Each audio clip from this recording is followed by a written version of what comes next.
Cyber police station Akola यांनी आर्थिक फसवणूक 20,22,290 रुपये गुन्ह्यामधील आरोपीला संभाजीनगर महाराष्ट्र येथून ताब्यात घेण्यात आले।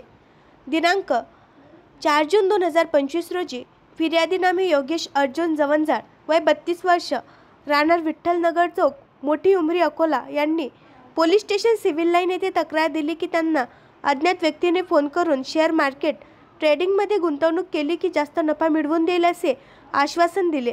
त्यानंतर फिर्यादी यांनी अज्ञात व्यक्तीवर विश्वास ठेवून त्याच्या सांगण्याप्रमाणे एकूण 20,22,290 रुपये रकमेची गुंतवणूक केली। त्यानंतर फिर्यादी यांनी झालेल्या नफ्याबाबत अज्ञात व्यक्तीस विचारणा केली असता फिर्यादीस उडवाउडवीची उत्तरे दिली व आणखी गुंतवणूक करण्यास सांगितले। तेव्हा फिर्यादीस आपली फसवणूक झाल्याचे समजले। त्यावरून त्यांनी पोलीस स्टेशन सिव्हिल लाईन येथे अपराध क्रमांक 195/2025 कलम 316(2), 318(4)(3)(5) भारतीय न्याय संहिता सहकलम 66(ड) माहिती तंत्रज्ञान अधिनियम 2000 प्रमाणे गुन्हा दाखल करण्यात आला। त्यानंतर सदर तपास माननीय पोलीस अधीक्षक साहेब यांच्या आदेशाने सायबर पोलीस स्टेशन येथे वर्ग करण्यात आला।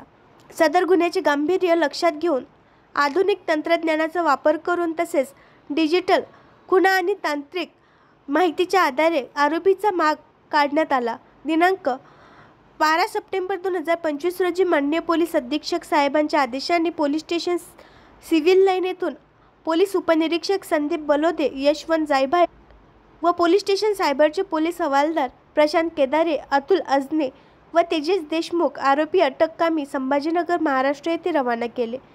आरोपीचा शोध घेतला असता आरोपी नामे अल्ताफ अली उर्फ युनुस अली सय्यद वय 49 राहणार धनगर गल्ली फुलंब्री जिल्हा संभाजीनगर याला दिनांक 12 सप्टेंबर 2025 रोजी स्थानिक पोलीस यांच्या मदतीने ताब्यात घेण्यात आले असून प्रथम वर्ग न्यायालय अकोला येथे हजर केले असता माननीय न्यायालयाने दिनांक 15 सप्टेंबर 2025 पर्यंत पोलीस कस्टडी दिली आहे। सदरची कारवाई माननीय पोलीस अधीक्षक अर्चित चांडक यांच्या मार्गदर्शनाखाली पार पडली।